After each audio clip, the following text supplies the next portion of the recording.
No Saber Direito desta semana, Júlio César Sanches traz um curso sobre direito imobiliário. O professor aborda a aquisição de propriedade, regularização de imóveis, uso capião e locação e causas complexas no segmento. Assista a aula 2.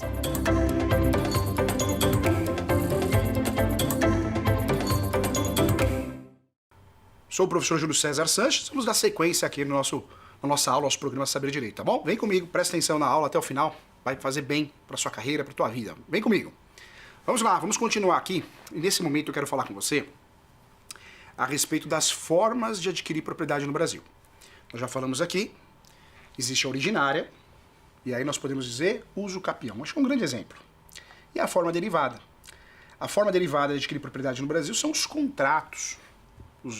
Muitos contratos que nós temos, muitos que nós pegamos emprestado em direito civil e muitos contratos propriamente de direito imobiliário. Voltando à forma originária, uso capião. Nós temos que ter 3 requisitos: posse, mantis pacífica, animus domini. Mas quero lembrar a você que existe a soma da posse, então eu faço uso capião com 1 ano de posse, 1 mês, 1 dia, é possível. Nós temos uma tese nova, hein? É nova, 2018 para cá. Uma tese nova do Superior Tribunal de Justiça que traz a possibilidade do uso capião suplementar ou complementar, o nome que você quiser. Não entendi, professor? Vai entender. O uso capião suplementar ou complementar, ele vem da posse complementar. No passado, para fazer uso capião judicial, você tinha, de fato, que ter posse de 5, 10, 15 anos. Hoje não. Você pode usufruir do uso capião com um período de posse, 2 anos, 3 anos, ingressa com a ação, distribui a ação, e esse período que essa ação durar, o período que esse trâmite processual durar, não é perdido, é somado. Professor Júlio, nunca ouvi falar sobre isso. Jurisprudência, STJ. Nós temos então, nesse momento, a possibilidade de fazer o uso capião suplementar ou complementar. Eu distribuo a ação, e aquele período que a ação demorar, esse prazo para o uso capião poderá ser complementado no decorrer do processo. É mais um avanço. Nós já temos a soma da posse, que vem trazer a possibilidade da gente fazer uso capião com 1 dia de posse, 1 mês, 1 ano. E surge, né, segundo o entendimento do Superior Tribunal de Justiça, a possibilidade de fazer uso capião da forma complementar, com a posse complementar, suplementar, o termo que você quiser. Tem muitas aulas minhas explicando isso, hein? Entrevistas, no meu canal do YouTube. Quando eu falo da posse complementar, você que é advogado, você que é jurista, o seu cliente tem 2 anos de posse. Você distribui a ação. Se o uso capião que você escolheu, uma dessas 36 espécies, é necessário 5 anos, esse uso capião, essa ação judicial, precisa durar pelo menos 3. 3 mais 2, 5. 3 mais 2, 5. Completou o tempo de posse. É uma realidade, hein? Professor, mas por que isso? Segundo o entendimento da nossa alta corte, as pessoas ingressavam com o uso capião e acabavam perdendo a ação porque faltava um lapso temporal, não conseguia fazer prova desse lapso temporal. O uso capião, em regra, não faz coisa julgada material. Não é porque eu fiz uso capião hoje e perdi, amanhã não posso fazer uso capião, eu posso fazer. Após o trânsito julgado, distribuo outra ação. Eu não paro de fazer posse. Então o entendimento no passado era distribuir uma ação nova, com uma posse nova. A justiça entendeu que isso gera mais trabalho. Porque se a pessoa perdeu o primeiro uso capião, ela vai distribuir outra. Ela não tem outro jeito, outra forma de regularizar aquele imóvel a qual não seja uso capião. Na minha opinião, uma decisão assertiva. Porque o Superior Tribunal de Justiça aplicou o princípio da celeridade e economia processual. Então, já que eu vou dar a ação improcedente e o recurso inapto, por que não julgar e já aproveitar esse tempo? Será mais uma ação que movimenta o Poder Judiciário. Eu, particularmente, eu gosto muito dessa posição. Acho que a justiça não pode dificultar as coisas. Tem que fiscalizar, claro. analisar requisitos, provas, sempre, mas ela não está lá para dificultar, ela está lá para ajudar.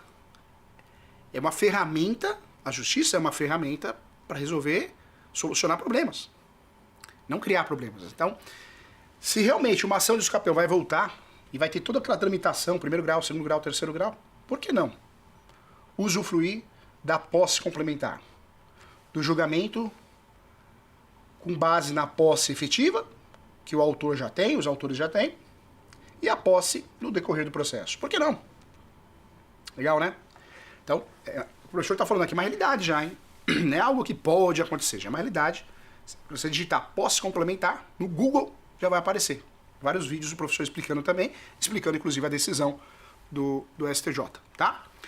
Mais um ponto que eu quero falar com você, além da posse complementar e a soma de posse, esses dois institutos, eles foram criados para diminuir, reduzir o lapso temporal. No passado, era comum, para fazer o escapeão, ter 5 anos de posse, no mínimo, 10 anos, 12 anos de posse, 15 anos. Hoje não.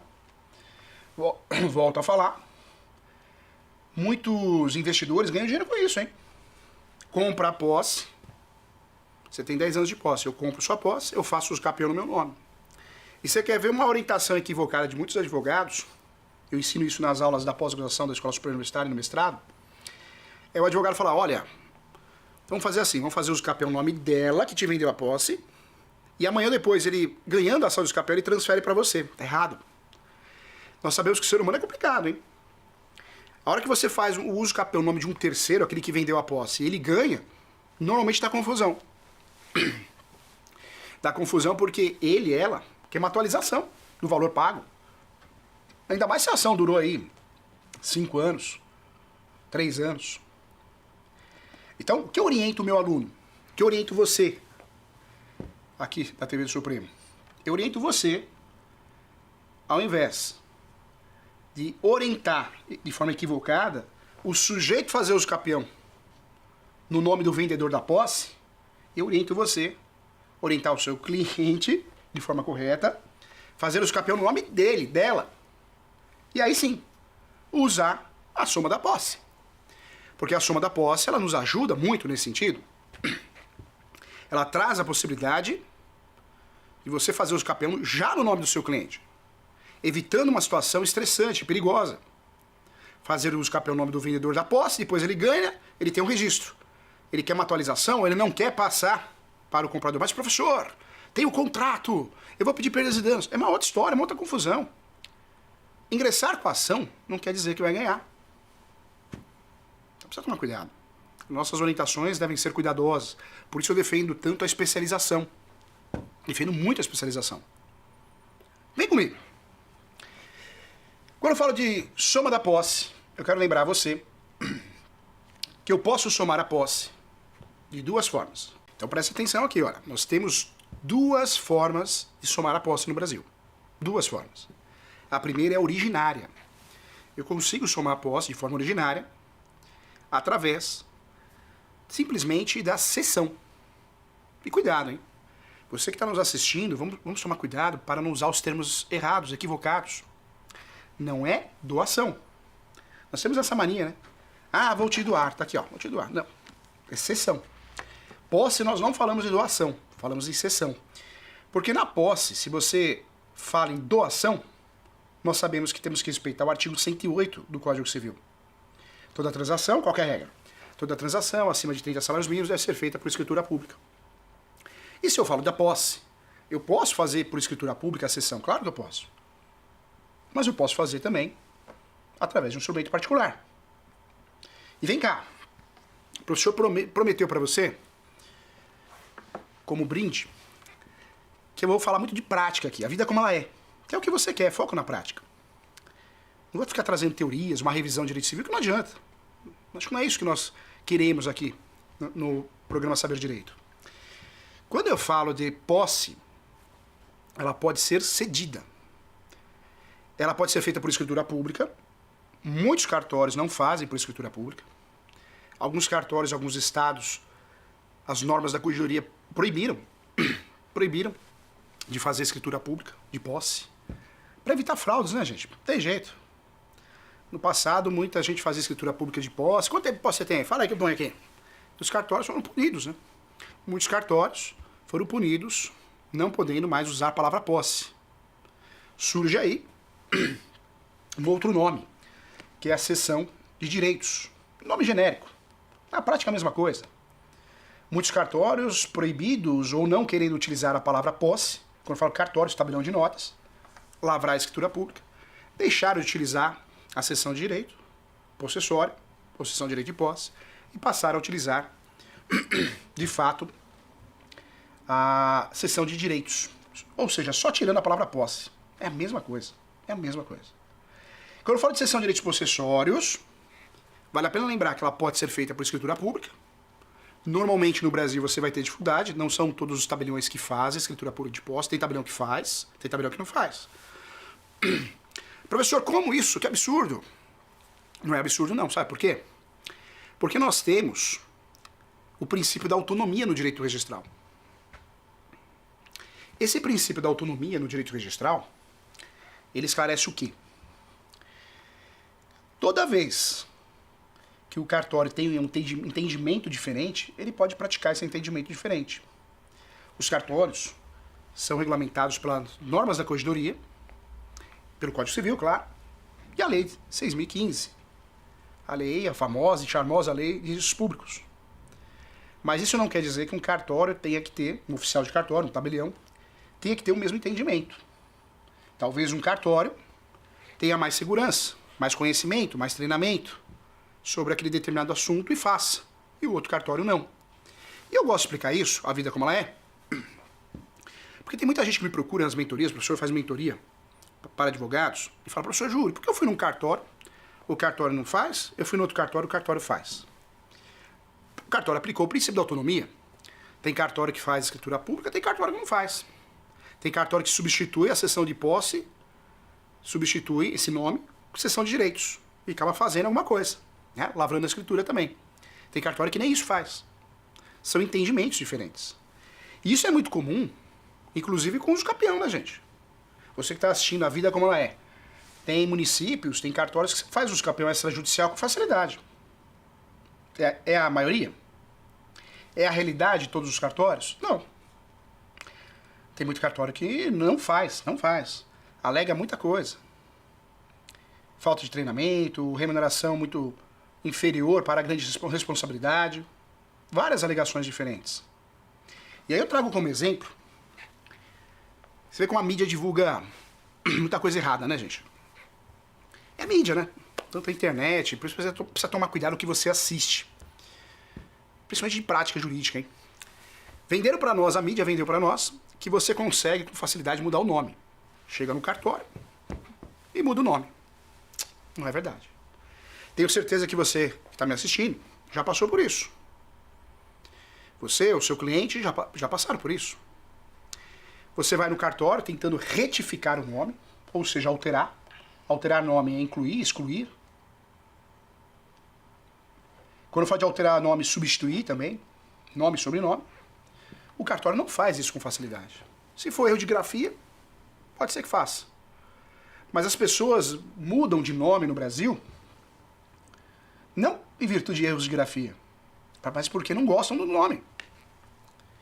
Não gosta do nome, o nome causa humilhação, um ato vexatório, um desgaste emocional. E os cartórios orientam você procurar um advogado e fazer uma ação judicial. Por que eu estou falando isso? Porque quem não é da área vai ter aquela sensação, ainda mais pela internet, muita gente vendendo curso, que consegue fazer tudo no cartório, que vai ganhar dinheiro. Não é, a vida não é isso. Os cartórios não vão fazer o que não querem fazer. O que julgam perigoso, o que julgam desnecessário, errado, princípio da autonomia.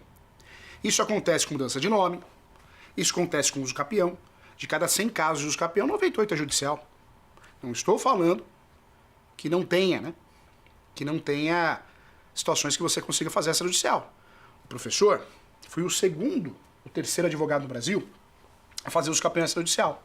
Saiu em várias revistas, Carta do Direito, Tribuna Forense, várias, até a revista Veja na época. Porque eu fui o segundo advogado a fazer uso capião extrajudicial. Quando dá, claro que eu quero fazer, para ajudar o cliente. Mas infelizmente não é a realidade. O professor advoga no Brasil todo. A realidade dos nossos municípios, a realidade dos nossos cartórios, é não facilitar. E muitas vezes a situação também não é possível fazer no cartório. Então cuidado, tá? Cuidado com isso que vende na internet.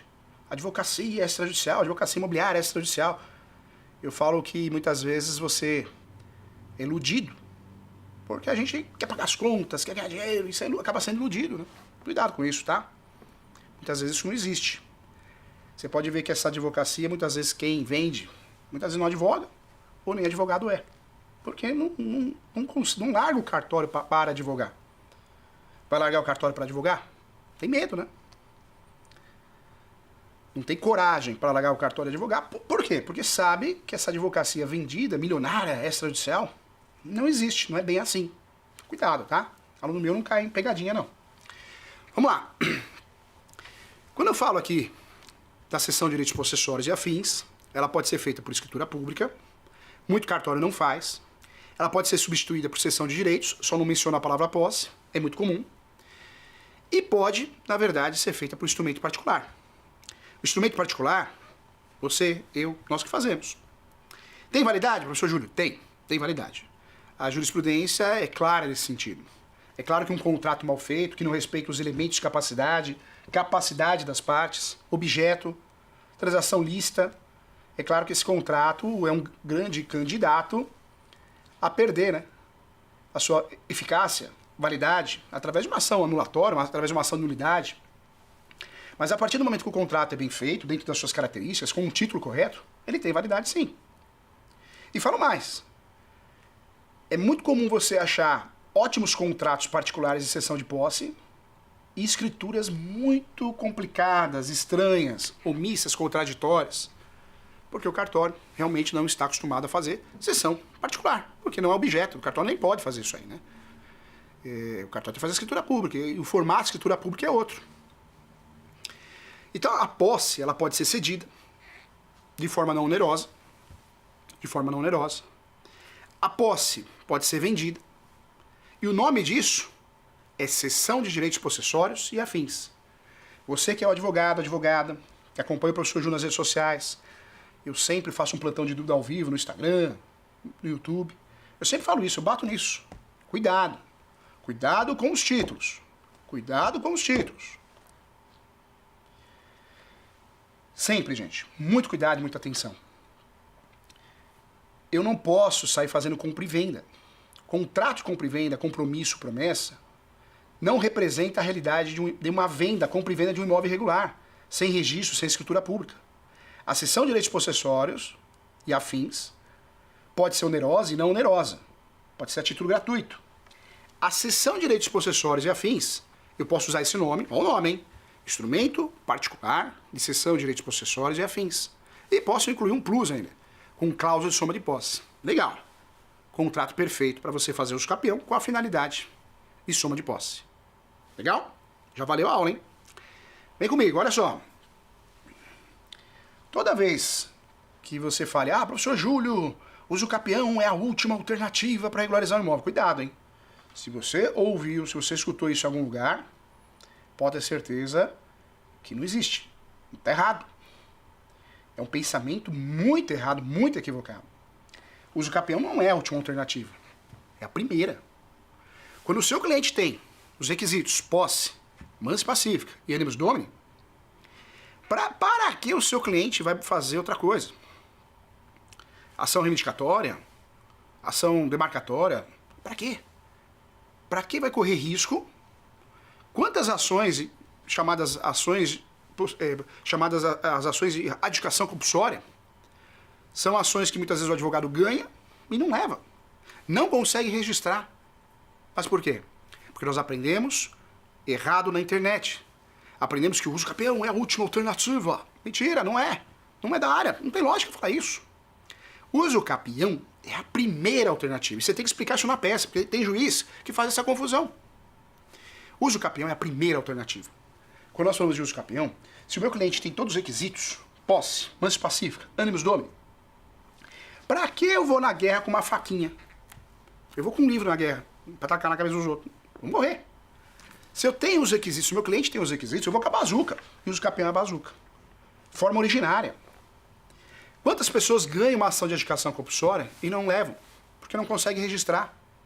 Aí qual que é a saída? Qual, professor Júlio?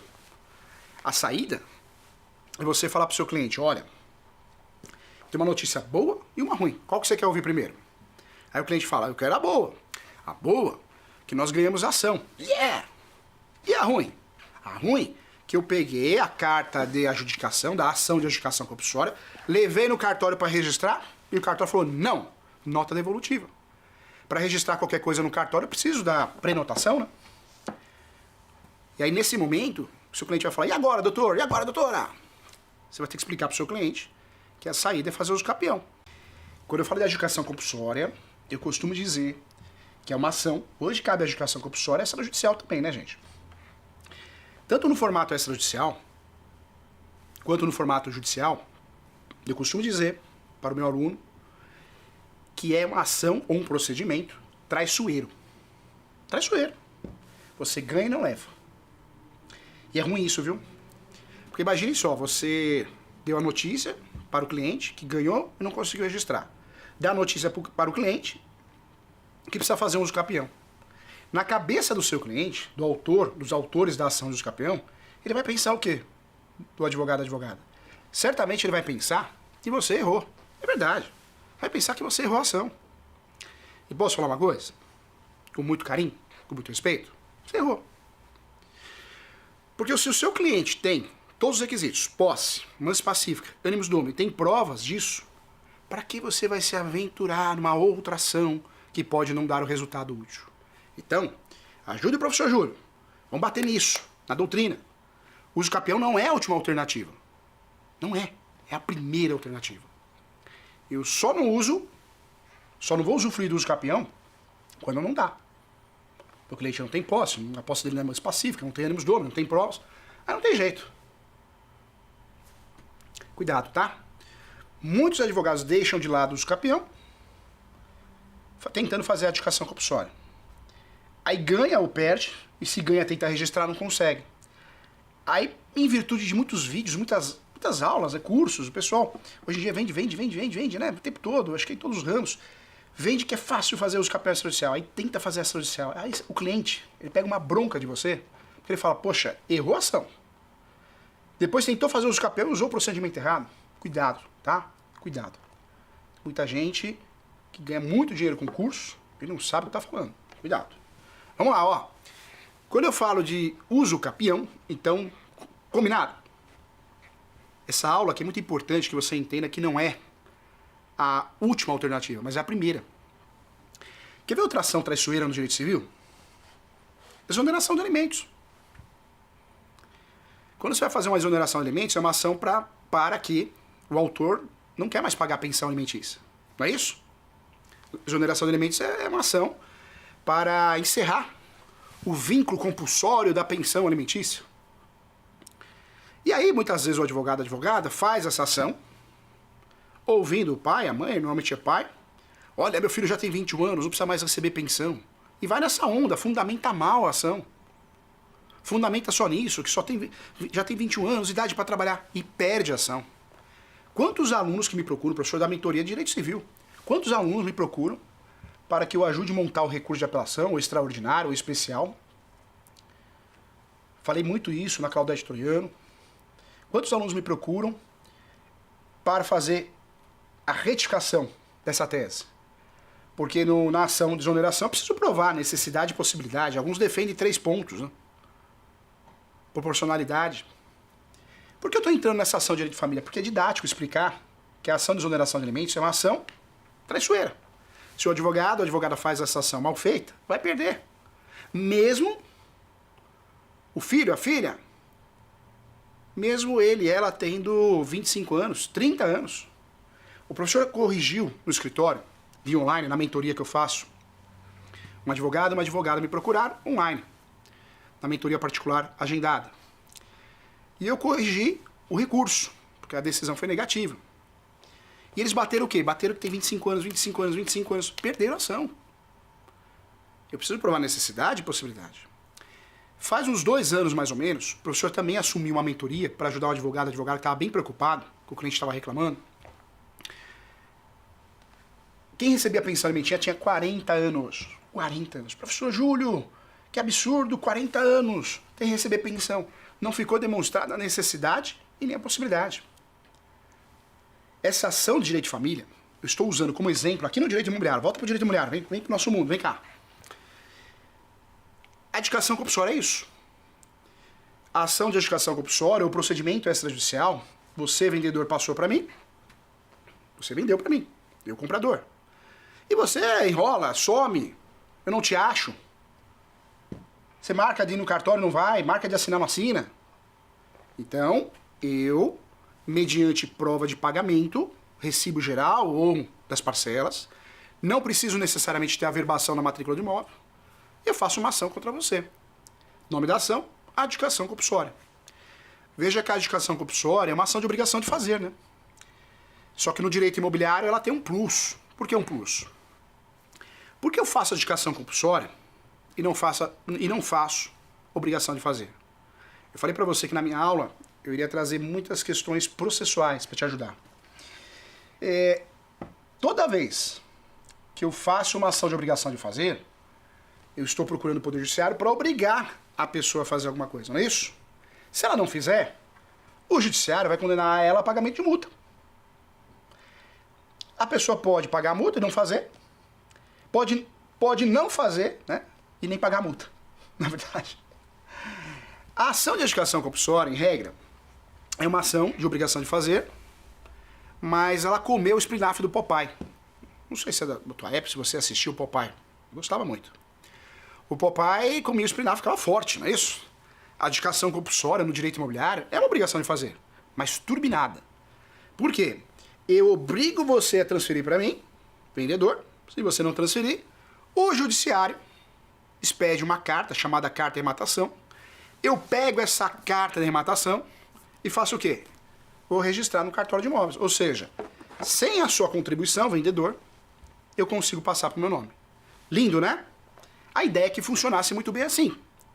Nos casos perfeitos, isso vai funcionar. Mas, infelizmente, nós estamos falando do Brasil. O Brasil é muito grande. Entendimentos diferentes.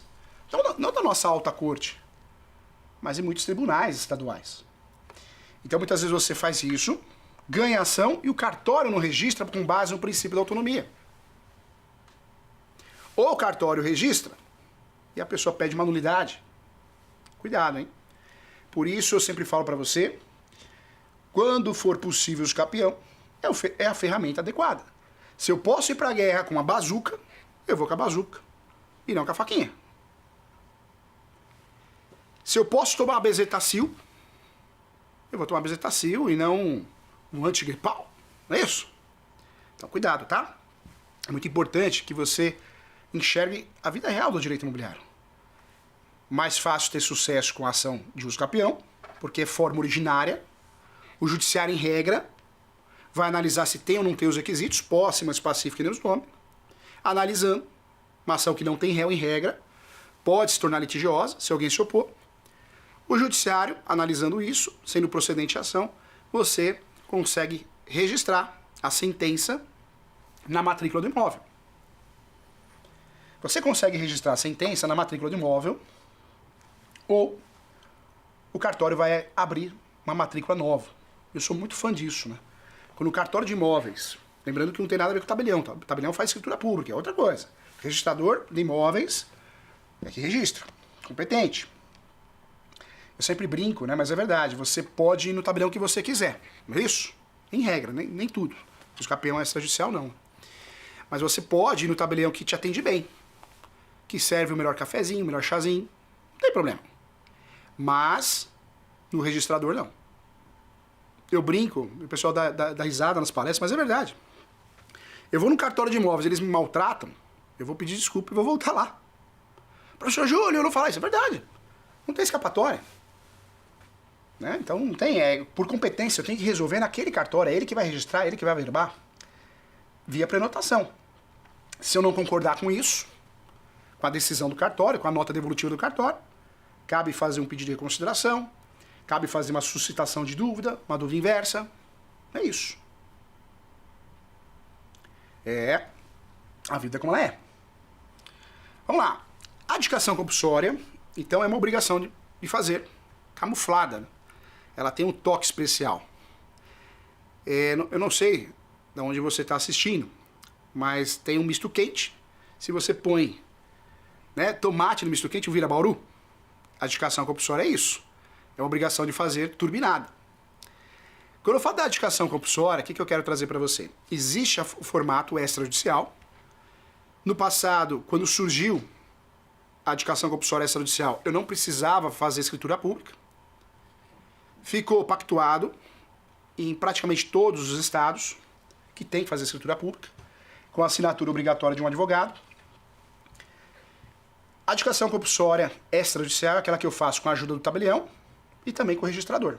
Concorda? Legal. Precisa sim da assinatura do advogado.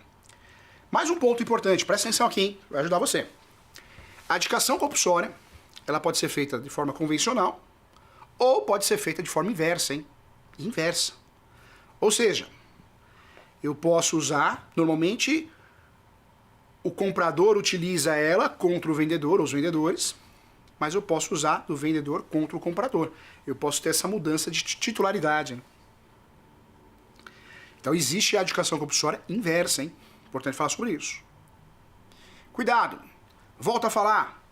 Tem muita besteira na internet, muita gente falando besteira, explicando errado, e o problema qual que é? É o seu nome que está em jogo, é o seu cliente que fica chateado com você. O escapião é a última alternativa, que é a última nada, uma ova, é a primeira. Você está vendo que o caso cabe ao escapião, você não vai fazer a indicação compulsória, você não vai fazer retificação diária. Não tem o porquê arriscar. Muita atenção. A indicação compulsória é forma derivada de adquirir propriedade. Forma derivada de adquirir propriedade. Uso capião é forma originária, ok? Não pode restar dúvida sobre isso. Mais um ponto importante. Existe o uso capião judicial, extrajudicial e administrativo. Existe a indicação compulsória judicial e extrajudicial. Quando eu falo de uso capião, veja, nós temos mais de 36 espécies. Todas as espécies, eu escrevo isso no meu livro, 36 espécies, 36 modalidades de uso capião. Todas as espécies de uso capião, você vai encontrar no meu livro de 36 espécies de uso capião. Fora de direito imobiliário, é um assunto muito dinâmico, muda muito, né? Precisa cuidar muito bem da obra. Tem muitas obras, o professor vê que tem muito tribunal de alçada, obras caras, né? E você compra e não percebe que tem jurisprudência de tribunal de alçada, então precisa tomar muito cuidado. O professor também luta sempre para tentar deixar atualizado, sempre fazendo uma revisão com amor, claro. Tudo muito rápido, né? A gente trabalha muito, mas faz com amor. Toda vez que você fale de uso capião, quero que você tenha em mente que dá para fazer judicial, uma ação judicial, que devemos respeitar o artigo 319. Então, a ação de uso capião judicial, normalmente nós temos 4 fases, né? A fase postulatória, a fase estatória, que é a mais demorada, depois a fase pericial, o juiz vai nomear um perito para fazer o levantamento topográfico, e a última. Normalmente o judiciário, nessa última, vai julgar. Quando nós falamos de uso capião judicial, muita gente fala, professor Júlio, é muito demorado, é muito cansativo, eu trabalhei no escritório, eu advogava e essa ação é demorada, é cansativa. Não é, você vai me desculpar. Você vai me desculpar, tem muita gente que não advoga, faz outras coisas. Cada um faz o que quer. Quem advoga sabe que o professor está falando a verdade. Se você pegar alguns fóruns, eu não posso fazer propaganda, mas alguns fóruns em algumas cidades, no Brasil todo, hein? Eu já tive vários resultados de uso capião com menos de 6 meses, gente. Menos de 6 meses, menos de 1 ano. Quando você faz uma ação de uso capião e começa a demorar muito, enroscou, não é culpa do uso capião, coitado do uso capião. É culpa do cartório. Alguma coisa está acontecendo naquele cartório, faltam pessoas, faltam servidores, o juíza não gosta daquele assunto, pode acontecer, somos seres humanos. Mas a ação do uso capião não costuma ser demorada, não. Tenho várias decisões, 1 ano, menos de 1 ano, 1 ano e meio, 2 anos. Então quem fala que o uso capião é muito demorado, cansativo, parou de advogar faz uns 20 anos, hein? Uns 20 anos. Cuidado. Então não é ação demorada, hein? O que é demorado é o cartório. Qualquer ação que bater ali vai demorar, por algum motivo. Com todo respeito. Uso capião, eu posso fazer judicial, eu posso fazer extrajudicial. A Lei 6.015, o Código também foi alterado, trazendo a possibilidade de fazer uso capião extrajudicial. O uso capião extrajudicial é aquele que eu faço com a ajuda do tabelião de notas. O tabelião de notas vai lavrar a escritura pública, vai anexar documentos. Com esse material pronto, com a assinatura do advogado, eu vou pegar aqui os documentos, vou pegar a escritura pública de uso capião, vou lá no cartório de imóveis, faço a prenotação e entrego para registro. Se o cartório entregar, ou melhor, se o cartório aprovar, legal, parabéns. Você conseguiu fazer com que o seu cliente se torne proprietário. Seu cliente se tornou proprietário. Se o cartório der uma nota devolutiva, você tem a opção. Você tem a opção de fazer uma sustação de dúvida inversa ou tentar judicialmente. Cuidado. Eu prometo para você que a minha aula é sempre muito prática. A vida como ela é, eu gosto disso. Muitas pessoas assistem a TV Justiça compromisso com o cliente, compromisso com ele e ela como profissional. Então, vamos sempre levar para a vida real, não a teoria de Bob. Sempre que você distribui uma ação de uso capião judicial, saiba que você não é obrigado a passar no cartório, hein? O Superior Tribunal de Justiça e o Supremo, ainda bem, vem mandando muito bem, fica meu elogio para os nossos ministros, porque, de fato, já decidiram, de forma muito importante, porque o Poder Judiciário é questão social, gente. É questão social, não pode brincar, não pode dificultar. Claro que não pode não analisar a prova, não pode facilitar, tem que ser sério, claro. Mas não pode dificultar que o brasileiro tenha um imóvel regularizado. Sendo que aquela situação não tem outro jeito senão uso capião. Infelizmente, alguns juízes das varas cíveis do Rio de Janeiro, na época, começaram a julgar improcedente as ações de uso capião, alegando que tinha que passar no cartório, tentar fazer no cartório, para posteriormente fazer judicialmente. Ou seja, vou tentar fazer no cartório. Não deu certo fazer no cartório? Eu vou tentar fazer judicialmente. O próprio Código já explica isso. A utilização do procedimento extrajudicial é facultativa. É facultativa. Eu não sou obrigado a passar no cartório e depois fazer judicial, se não deu certo no cartório. Não sou obrigado. E aí vem uma dica de ouro também. Cuidado, a escritura pública de uso capião extrajudicial é uma coisa. Tem requisitos, tem normativas. A escritura pública como prova é outra, hein? Muitos advogados orientam o cliente no cartório, tabelião, e não explicam direito. E aí muitas vezes o tabelião empurra uma escritura pública, porque ele entendeu dessa forma, empurra uma escritura pública como uso capião extrajudicial. E não é. Às vezes o advogado ele quer uma escritura pública declaratória, para que possa ser feito uso capião e essa escritura pública seja utilizada como prova. Então, cuidado, tá? Cuidado. É muito importante que você saiba que a escritura pública de uso capião é uma coisa, extrajudicial, e a escritura pública declaratória, de diligência, é outra, hein? O uso capião judicial, nós não temos a obrigatoriedade de ter escritura pública. Não sou obrigado por fazer uso capião judicial, fazer extrajudicial. E quando, por algum motivo, eu quero lavrar uma escritura pública, porque eu acho que vai ajudar, vai convencer, é diferente. É uma escritura pública probatória, e não como requisito, como acontece no uso capião extrajudicial. Cuidado, hein? Eu falei da educação compulsória aqui, mas quanta gente leva para o inventário um imóvel de posse de forma errada, equivocada? Leva para o inventário um imóvel desnecessário. Quanto mais eu encho o pacote do inventário, o espólio, mais caro fica, né? Mais caro fica. Talvez se esse imóvel que eu recebi do meu pai, da minha mãe, do meu avô, da minha avó, do meu tio, minha tia, talvez esse imóvel seja irregular. Talvez esse imóvel não tenha escritura pública, não tenha registro. Será que eu levando para o inventário, eu estou fazendo algo correto? A melhor alternativa, talvez, se o seu cliente tem todos os requisitos, é fazer uso campeão também. Eu levo para o espólio quando eu quero gerar publicidade. Ou seja, o irmão está brigando com o irmão, então eu levo para o espólio para gerar publicidade, para ninguém omitir o bem. Mas eu não sou obrigado a levar para o espólio.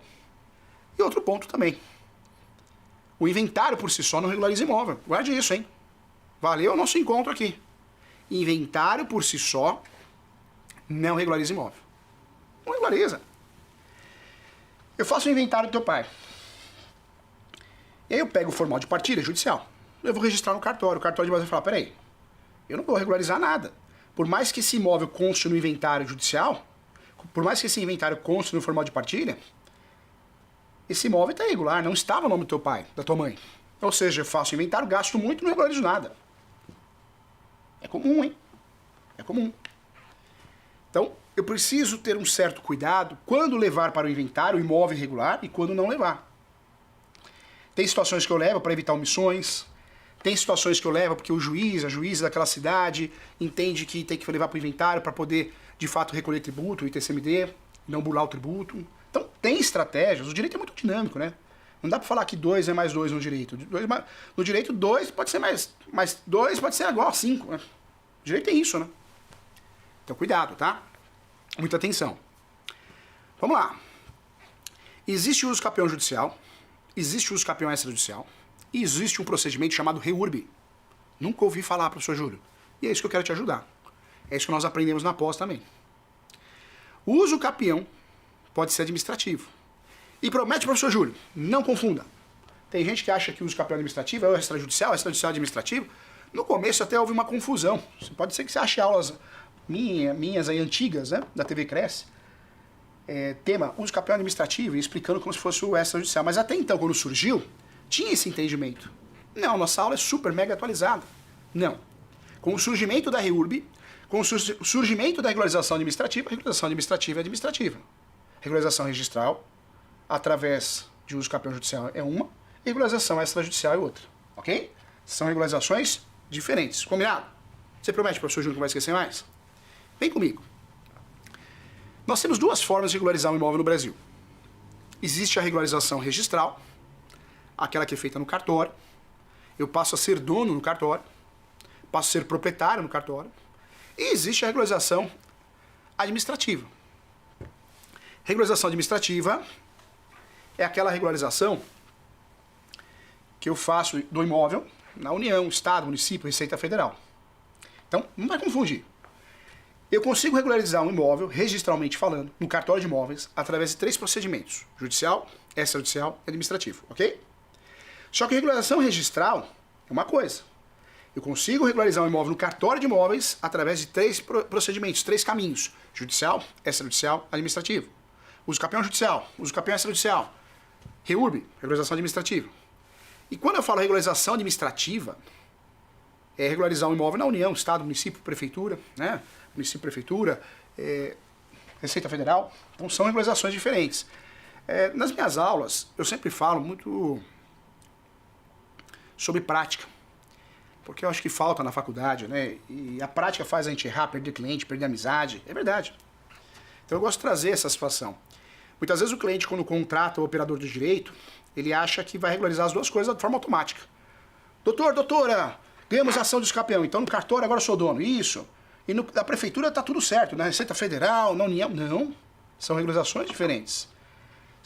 Muitas vezes a pessoa quer regularizar o administrativo, pode ser que você preste serviço, pode ser que você não preste porque não conheça, pode ser que essa pessoa contrate um outro profissional, até um engenheiro, para verbal puxadinho na prefeitura, regularizar na Receita Federal. Se for rural, fazer os cadastros específicos, CAR, CECIR, entre outros, ITR. Cuidado, tá? É importante falar sobre isso. Vamos lá. Tem muita matéria ainda, hein? Tem muita matéria boa para te ajudar, hein? Então, fique atento.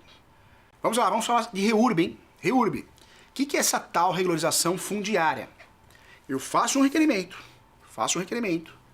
Nesse requerimento, que tem que respeitar o artigo 319 do Código de Processo Civil, ou seja, eu vou trazer fatos, fundamento, direito, pedido.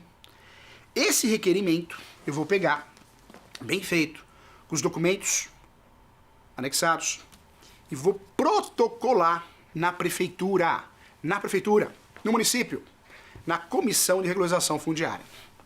Comissão de Regularização Fundiária. Quando eu falo da Comissão de Regularização Fundiária, esse setor, né, esse departamento precisa existir na prefeitura. A lei obriga que a prefeitura tenha, o município tenha. Eu faço esse protocolo com os devidos documentos. A prefeitura, o município, a Comissão de Regularização Fundiária, vai analisar, chegando ao consenso que cabe, que é possível, e deferindo os documentos que eu entreguei, o requerimento, a prefeitura vai expedir uma certidão, chamada certidão de regularização fundiária.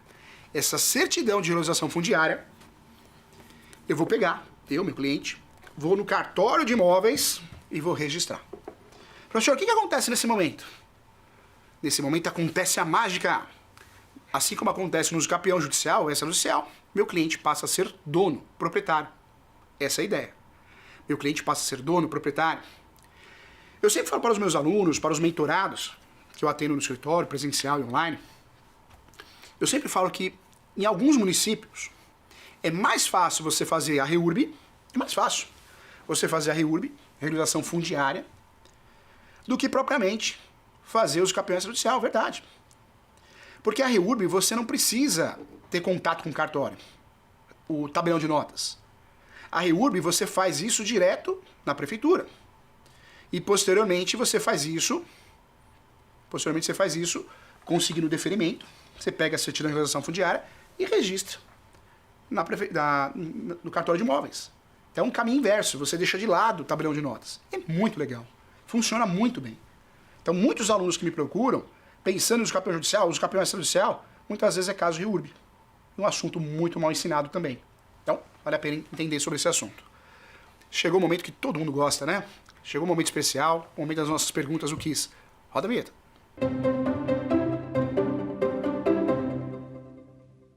Vamos lá, quero que você aprenda tudo sobre direito imobiliário, sobre regularização imobiliária, referência realmente do direito imobiliário. Vamos juntos, tá? O que é regularização imobiliária? Resposta A, regularização registral. B, regularização administrativa. C, regularização unificada. Ou D, regularização fundiária. E aí, hein? Qual que é a resposta correta? A. É a A, gente. Olha só. Regularização registral. Olha só. Muita gente confunde, e eu peço a você que preste atenção nisso. Sabe por quê? Eu já vi, o professor faz muita mentoria, eu já vi muito advogado reclamando do cliente. Como assim, professor Júlio? Ele me contratou para regularizar o imóvel no cartório e ela acha que eu vou regularizar a prefeitura? É serviço diferente. Mas o cliente não sabe. Cada um na sua área. Nós temos a obrigação de explicar isso, para que a situação não fique ruim, tenha um desgaste entre advogado e cliente. É importante ser sincero, ser didático, trabalhar isso todo dia. Professor Júlio, você trabalhar isso todo dia, eu trabalho isso em mim também. Porque às vezes a gente entende que precisa ser mais didático ainda. Então, faça esse exercício.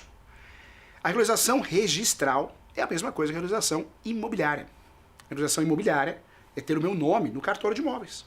Meu nome bonitinho no cartório de imóveis. Legal. Regularização registral. Regularização administrativa, União, Estado, Município. Combinado? Não dá para errar, né? Então, não vai errar. É muito importante que você saiba que a regularização registral é aquela regularização feita num cartório. Cartório de registro de imóveis. Não é fazer uma escritura pública, não é fazer uma ordem judicial. Ok? E não confunda a regularização imobiliária com regularização fundiária. Fundiária é REURB. REURB é um meio de atingir a regularização imobiliária. REURB é um meio de regularização administrativa para poder entregar o imóvel registrado no cartório. Ok? Legal, né? Bacana, vamos para a próxima. O que é certidão de transcrição? A. Documento de escritura. B. Matrícula. Documento de propriedade. Documento de posse. D. Resposta correta, documento de propriedade, hein? Vem comigo então, vamos lá. Muita gente acha, eu já atendi muitos advogados nas mentorias, corrigindo peças, recursos, teses, precificação, para dar segurança, para proteger o advogado de forma online, presencial. Eu já atendi muito advogado que deixou de fazer uma petitória, que poderia, porque o cliente é dono. Quem é dono pode fazer petitória, é uma ação muito mais rápida, muito mais segura. E partir para uma possessória. Cuidado, tá? Se o seu cliente tem transcrição no nome, ele é dono, ele é proprietário. Professor, mas eu vi fulano falando na internet, tá errado. É o que eu falei para você. O YouTube virou terra de ninguém, a internet, você sabe disso. Por isso a gente tem que seguir alguém que você confie, um órgão de classe, TV Justiça, que tem uma grande responsabilidade com nossos alunos, TV Cresce, professores, porque tem muita informação errada. Transcrição não é propriedade. Claro que é. Transcrição é o SIC, que se tornou CPF. Transcrição é o nome antigo que eu usava antes de 76. Bom, 76. Passou a se chamar matrícula. Transcrição não é matrícula. Matrícula é matrícula. É um formato mais novo, mais didático, mais correto, mais completo, porque tem muita transcrição mal feita, né? Poucas informações, poucos dados. Ele é até considerado transcrição precária, né? Transcrição precária. Transcrição não é matrícula. Matrícula não é transcrição. Mas transcrição é documento de propriedade, sim. Documento de posse, qualquer contrato prova, de gaveta, escritura pública. Transcrição é propriedade. Se o seu cliente, se o meu cliente, se você tem transcrição, você é proprietário. Parabéns. Você tem transcrição porque a última coisa que foi feita no cartório foi antes de 1976. Se você for fazer alguma coisa no cartório, vai virar matrícula. Alguns cartórios fazem isso de ofício, porque a transcrição é tão ruim que o cartório acaba abrindo de ofício, alegando que a transcrição é precária. E é mesmo, né, gente? Legal, né? Show de bola. Explica isso pro seu amigo, hein? Pro seu colega, advogado, advogada. Vamos pra próxima?